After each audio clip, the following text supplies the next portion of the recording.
My name is Lexlinkroys, and I know the Zelda timeline. You want to know why I know the Zelda timeline? It's easy. I read it all on Wikipedia. I did some research, and I played all the games.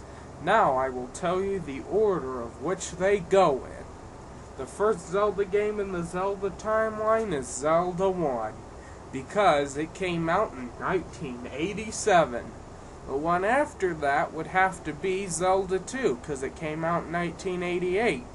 Then after that, A Link to the Past, since it came out in 1991. Then Link's Awakening, because it came out in 1993. This timeline is so easy. I don't know why people think that it goes in a different order than what it was released in, because that's where they were released in, of course.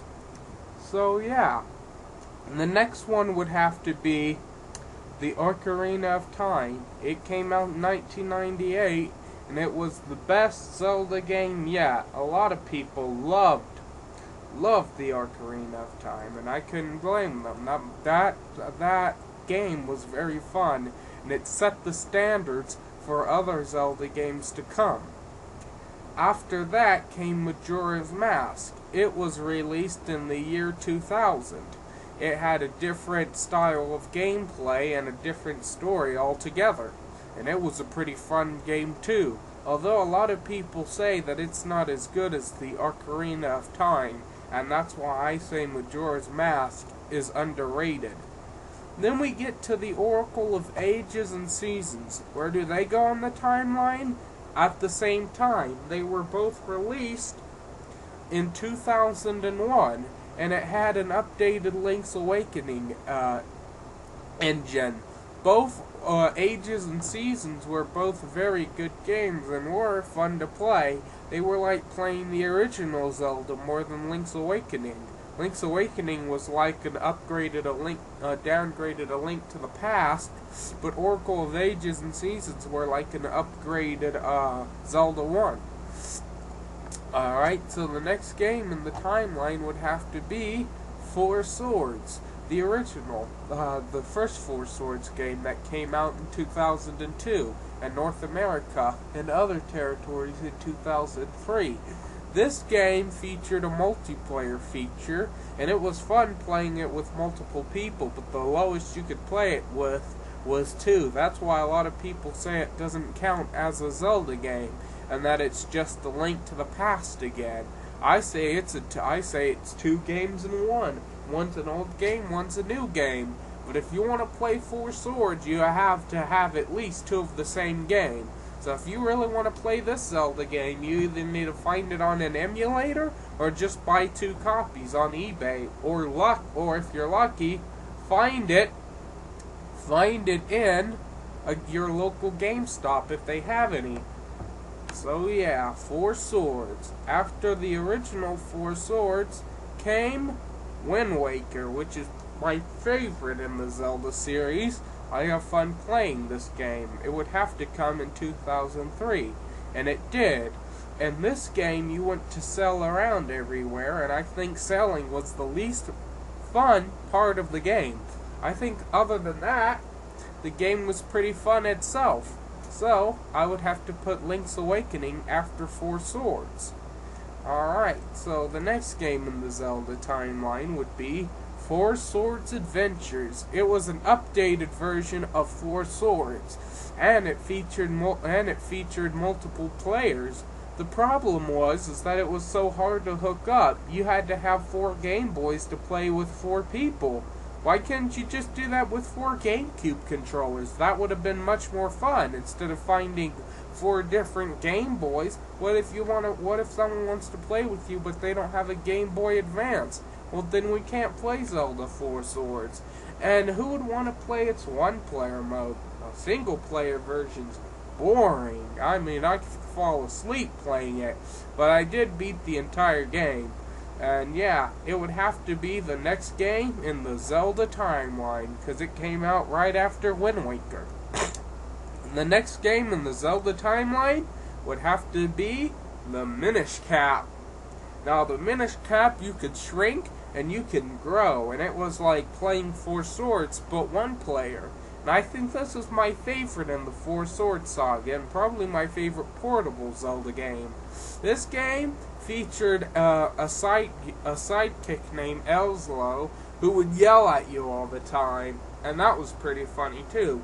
Another thing that dragged this game down, though, was the fuse caps, those fuse crystals and stuff. Those things hogged up most of the game, and those things were major annoying. It's like everybody could fuse with you, and I'm like, why didn't they just call it the fuse cap? So yeah, the next game in the Zelda timeline was the release for the Wii, Zelda Twilight Princess.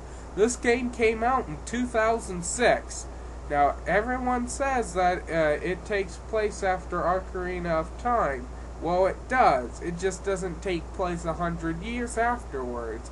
Felt like it took like 10 or 20 years afterwards by how many times they delayed the game. Twilight Princess is a very, very fun Zelda game.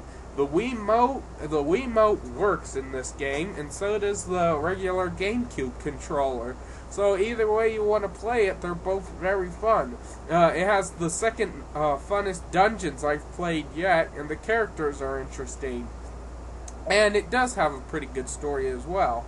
I personally liked Wind Waker's story better, but I did like Twilight Princess's story. And a lot of people say Twilight Princess sucks and it's the weakest of the four, but I like it a lot. I think it's fun. So the next game in the timeline would have to be Zelda Phantom Hourglass, which mixes Wind Waker, which is the sequel to Wind Waker. Of course it is, because it came out after Twilight Princess. It being a sequel to Twilight Princess would have to be a sequel to Wind Waker too. Anyway, came out right after Twilight Princess, and it was a lot like Wind Waker. Sailing around was fun, but the problem is that it was reversed. Now, playing the actual dungeons, in my opinion, wasn't all that fun because the stylus hogged up the gameplay. I would like there to be an option where you could use the stylus and use the D-pad at the same time, or just use the D-pad. I didn't like using that single option in Phantom Hourglass. But other than that, Phantom Hourglass was pretty fun. So, the next and the last game in the timeline would be Spirit Tracks, where you used the train. The problem with the train is that it was slow, and that was kind of a disappointment because trains are really, really fast. You should have been going at Mach 2 and should have been racing people. Now that would have been fun. But I thought the dungeons were pretty entertaining, and the control, although it was the same as Phantom Hourglass, it seemed to work better. It's like, I don't know, I can't explain it, but the controls seemed to feel better off than Phantom Hourglass, and you didn't have to go to the Temple of the Ocean King constantly. Well, that wraps up all the Zelda games. The next one in the timeline would have to be Zelda Skyward Sword, Skyward Sword, Skyward Sword, Skyward Sword. Yep, Skyward Sword is the next Zelda game. And according to Miyamoto, it's the earliest in the timeline. But according to the release date, it's in 2001. Yeah, 2001. Yeah, right. This game won't come out until December 21st, 2012. Because they'll delay this game constantly. They did that in Wind Waker and Twilight Princess. So, that's it for the roundup of the Zelda timeline. That's my Zelda timeline. If you disagree or have your Zelda timeline, please tell me. Have a nice day.